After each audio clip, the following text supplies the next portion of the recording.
মাতা কি জয়, বিজেপি জিন্দাবাদ। 2022 সালে বিধানসভায় আমি তখন বিধায়ক হিসেবে একটা প্রশ্ন আমি বিধানসভায় রাখি যে 1993 সাল থেকে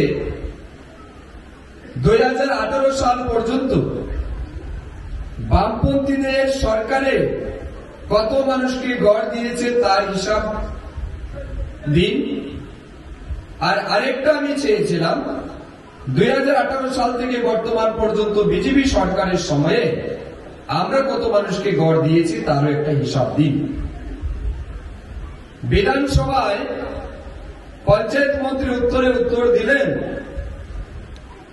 ইন্দিরা গান্ধী আবাস যোজনা আর 14 থেকে 18 প্রধানমন্ত্রী আবাস যোজনা, এই দুই যোজনা মিলে বামপন্থীরা গড়ের স্যাংশন এনেছিল 52,000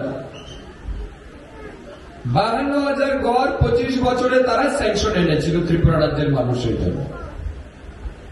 এই 52,000 গড়ের মধ্যে থেকে 2,240 জনের গড়ের নাম গড়ের তালিকা থেকে বাদ দেওয়ার জন্য তৎকালীন যিনি বামপন্থীদের পঞ্চায়েত মন্ত্রী ছিলেন মানিক দে, তিনি প্রস্তাব পাঠালেন দিল্লিতে কংগ্রেসের সরকার, পঞ্চায়েত রাজ মিনিস্টার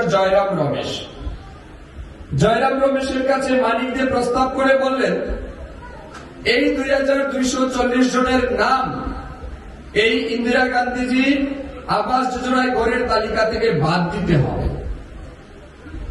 কারণ হিসেবে তিনি বললেন যে তারা ঘর পাওয়ার যোগ্য নয়। কিন্তু বাস্তব সত্যটা কি ছিল?